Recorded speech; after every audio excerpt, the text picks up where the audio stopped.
Well a finisher and a death over specialist, इन दो चीजों के बारे में आज सबसे ज्यादा बात करूंगा क्योंकि ये दो चीज है जिसने इस पर्टिकुलर मैच में सब कुछ बदल करके रख दिया है। चाहे आप लोकेश बाम का वो बैंग बैंग लास्ट, हालांकि ऐसा नहीं कि 80 90 या 60 70 रन बाम ने कर दिए, लेकिन वो छोटा सा कंट्रीब्यूशन जो बहुत जल्दी आया उसने उस स्कोर को जो कहीं 160 के आसपास दिख रहा था उसको 180 लेकर गए। वहां पर एक डिफरेंस क्रिएट हुआ और जिस तरह से नंदन ने लास्ट ओवर्स में गेंदबाजी की, भाई फाइफर कंप्लीट करा, जो 5 विकेट लिए बंदे ने 3 ओवर में 18 बॉल डाली और उसमें 5 विकेट कंप्लीट कर लिया सिर्फ और सिर्फ 17 रन देकर के। सो एक इसके बारे में बात करेंगे। बट यस, फाइनली नेपाल को ऑस्ट्रेलिया में एक जीत मिल गई और इस जीत के पीछे बहुत सारे रीजंस हैं, लेकिन एक चीज जो मैंने पिछली वीडियोस में बात की थी कि स्टुअर्ट लॉ हेट्स लूजिंग, और स्टुअर्ट लॉ ने एक एग्जांपल सबके सामने रख दिया कि भैया आई रियली हेट लूजिंग, और मैं इतना नापसंद करता हूं हारने को कि मैं दीपेंद्र सिंह आयरी को भी बाहर कर सकता हूं, मैं वाइस कैप्टन को टीम से बाहर कर सकता हूं। और मैं बता रहा हूं, अगर आज सिचुएशन अच्छी नहीं होती तो आने वाले टाइम में आप हो सकता है रोहित पौडेल के ऊपर भी बहुत बड़ा क्वेश्चन मार्क लगता हुआ देख लेते और उनको भी आप टीम से इधर उधर होते हुए देख लेते, because Stuart law is that one guy जिन्होंने वो कहा था और अब हमें ऐसा लग रहा है कि हाँ भैया वो चेंजेस करने को तैयार है। किया ठीक है, मतलब यहां मैं ये नहीं कह रहा हूं कि वो कोई जादू की झड़ी लेकर सब घुमा देंगे, लेकिन हाँ जब आप कुछ करते हो, हमने पिछले मैच में बात की थी कि यार एटलीस्ट ट्राई डूइंग समथिंग, किसी को अंदर किसी को बाहर, किसी की पोजीशन चेंज, लेकिन दीपेंद्र सिंह आयरी को बाहर करना वाज अ बोल्ड मूव, क्योंकि भाई आपको पता है कि वो एक अच्छा बंदा है, नंबर 2 का ऑलराउंडर है, लेकिन वो इन फॉर्म नहीं था। और यहां पर जिस तरह से लोकेश बाम ने आकर के वो छोटी सी ही पारी से ही कि भाई आपने 20-25 रन जड़ दिए, लेकिन वो छोटी सी पारी जो होती है वो पूरे मैच को, पूरे जो टोटल चढ़ रहा होता है उस पूरे टोटल को बदल दिया। और वो कमेंटेटर्स जो ये कह रहे थे कि नेपाल यहां सीखने आया है, नेपाल यहां से बहुत कुछ सीख करके जाएगा, नेपाल पिछले मैच से अगले मैच में ज्यादा रन बना रहा है, नेपाल मोरल विक्ट्रीज लेकर जा रहा है, वो थोड़ा रिलैक्स हो गए होंगे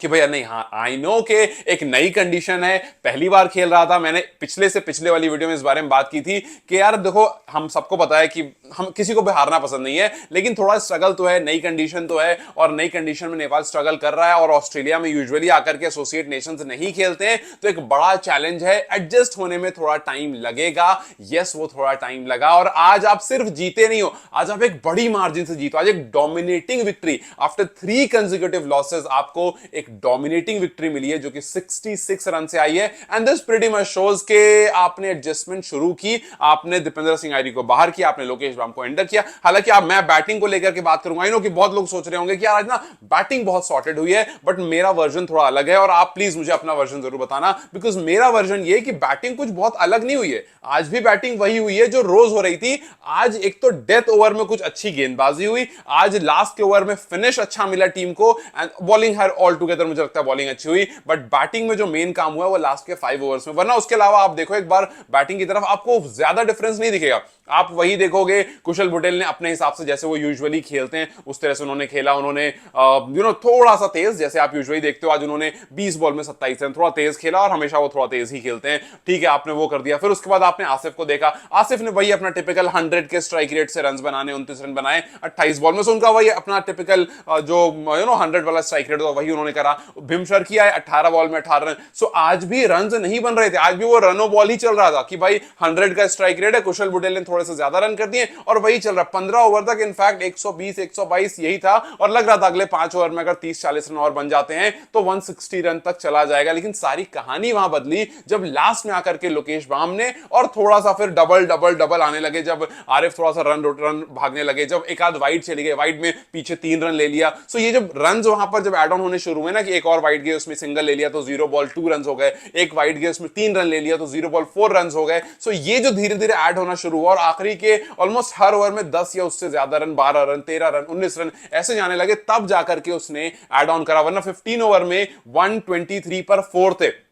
वही टिपिकल नेपाल की पारी चल रही थी। जब से आए हम यही नोटिस कर रहे हैं। हालांकि ऑस्ट्रेलिया आने से पहले और ऑस्ट्रेलिया आने के बाद जो बैटिंग के मूड में थोड़ा चेंज हुआ है वो हम सबको पता है कि यार कंडीशन को लेकर हुआ है, बिकॉज आप उस पेस और उस बाउंड से एडजस्ट नहीं कर पा रहे हो और आज भी उतना अच्छे से एडजस्ट नहीं कर रहे थे। हाँ ठीक है, एवरीथिंग वाज गोइंग फाइन। मैंने सोशल मीडिया पर देखा, बहुत लोग कह रहे हैं कि बैटिंग बहुत अच्छी थी, बट बिलीव मी मुझे बैटिंग वैसी ही लगी जैसी हर दिन लग रही थी। फिनिश बहुत अच्छा था, आखिरी 5 ओवर में ऑलमोस्ट 60 रन लगाना ये बहुत अच्छा था। लोकेश बाम मुझे लगता है कि यार इनको 2-3 बार और ट्राई करो आप इस रोल पर, जरूरी नहीं है कि लोकेश बाम ऊपर ही खेलें। अगर वो नीचे अच्छा खेल रहे हैं तो आप एक दो बार और ट्राई करो, अगर आपको लगता है बेहतर है तो ऑल टुगेदर आपको एक बंदा चाहिए जो आपको अच्छी फिनिश करके दे सके। आई एम नॉट सेइंग कि किसी को परमानेंटली निकालो या रखो, बट बात सारी है कि एक बात सबको पता चल गई इस पर्टिकुलर डिसीजन से, जहां पर आपको मल्टीपल चेंजेस देखने को मिले कि स्टुअर्ट लॉ ने कहा कि भैया हम हार रहे हैं, अब मैं टफ कॉल्स लूंगा, अगर कल को मुझे रोहित पौडेल को भी बाहर करना पड़ा तो हम वो भी करेंगे, बिकॉज इवेंचुअली मुझे टीम को रिजल्ट देना है, मुझे कैन को रिजल्ट देना है कि भाई देखो हमने ऐसा ऐसा किया, हमने ये किया। कैन ये नहीं बोलेगा रोहित को क्यों हटा दिया।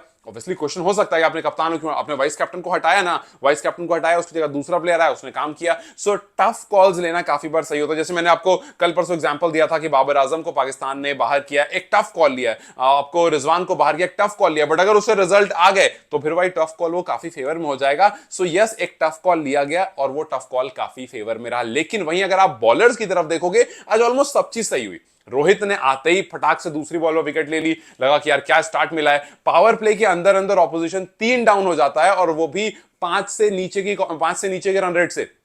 आप यूजुअली ये नहीं देख रहे थे, आप देख रहे थे क्या, शुरू के 10 ओवर में रन आ रहे थे। पिछली वीडियो में मैंने इस बारे में डिस्कस किया था कि शुरू के 10 ओवर में ऑपोजिशन जो है वो 80 रन, 90 रन, 100 रन बना दे रहा था और नेपाल हर मैच में चेज ही कर रहा था। तो शुरू में वो एकदम फ्री माइंड से आते थे, कोई टारगेट नहीं, कुछ नहीं, और आकर के एक आध विकेट, 2 विकेट के लॉस पर उनका 80, 90, 100 आधा गेम वहीं वो खा जाते थे। और फिर उसके बाद नेपाल कमबैक भी करता था तो ज्यादा कुछ हो नहीं पाता था उसमें, और वहीं पर चीजें जो है वो कहीं कहीं हाथ से दूर चली जाती। लेकिन यहां पर 6 ओवर में 5 से नीचे के रन रेट पर 3 विकेट आपने ले लिए, वहीं पर आपने उनको बैकफुट पर डाल दिया। और फिर जिस तरह से उसके बाद कुशल बुटेल ने बॉलिंग करी, amazing 5 over spell, 19 run, 1 wicket वहां पर उनको मिला। संदीप को हालांकि आज ऐसा लगा कि वो संदीप को स्टडी करके आए थे, क्या संदीप को ऐसे ऐसे खेलना है, कंपैरेटिवली उन्होंने संदीप को बेहतर खेला, लेकिन बाकी प्लेयर्स की शायद स्टडी की रही थी। Nandan was brilliant in the last overs. हमने पहले भी नंदन को आखिर ओवर में गेंदबाजी करते हुए देखा है, और आई थिंक अब वो हाई टाइम आ गया है जब कुछ प्लेयर्स को लेकर के आप सॉर्टेड हो जाओ। जैसे नंदन है, आपको अब आपको ज्यादा एक्सपेरिमेंट करने की जरूरत नहीं है कि नंदन को किसी मैच में बाहर किया, किसी में अंदर किया, किसी में ऊपर किया, किसी में नीचे किया।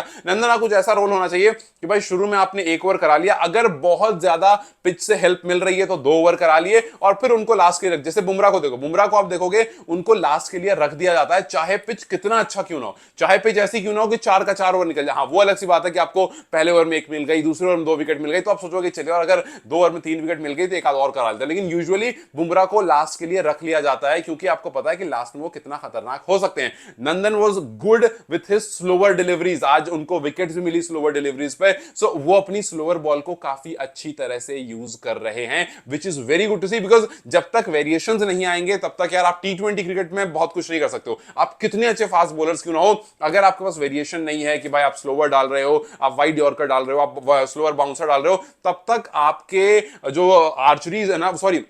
जब तक आपके आर्सेनल्स जो है ना वो भरे हुए नहीं होंगे, और भरे हुए नहीं होंगे तो आप सामने वाले को परेशान नहीं कर पाओगे। आप अपनी स्लोवर से ऑपोजिशन को डिसीव कर रहे थे और वहीं पर रिजल्ट जो है वो निकल करके आ रहा था। So batting was good but it was not very good, लेकिन बॉलिंग वाकई में अच्छी थी। मुझे बॉलिंग और खास करके जो फिनिश हुआ, जहां पर हम देख रहे थे हर मैच, ऐसा नहीं था कि आपको छक्के चौके पड़ रहे थे, आपको जब रन लेने आ जाता है ना तो कहानी वहां बन जाती है। आप देखो आखिरी का 5 ओवर उठा करके यू विल सी के दोनों बैटर्स जो थे वो इस बात पे थे कि भाई हमें रन लेना है। एक बॉल वाइड जाती है जब लोकेश राम के ऑफ साइड पे काफी दूर वाइड रहती है, और वो मार करके रुक जाते हैं, बट अरे भाग जाते हैं, और भाग करके एकदम वो कहते हैं भागो, मतलब हालांकि वो रन ऐसा नहीं कि बहुत आसान था, लेकिन वहां पर माइंड में था कि भाई छोड़ना नहीं है, कोई भी अपॉर्चुनिटी नहीं छोड़नी है, छोटे छोटे रन भी ले लेने हैं। और इस वजह से बिकॉज आप जब वाइड पे आप रन भागते हो ना तो क्या होता है, एक तो बॉल काउंट नहीं होती है, 0 बॉल, और आपको 2 रन मिल जाते हैं प्लस में, तो मतलब अगर स्कोर 130 है, वो बिना एक भी बॉल काउंट हुए 132 हो जाता है। अब वाइड पर वो 3 रन भाग गए, तो सोचो बिना बॉल काउंट हुए 4 रन ऐसे ही ऐड हो गया। सो ये जो चीज होती है ना, ये आपको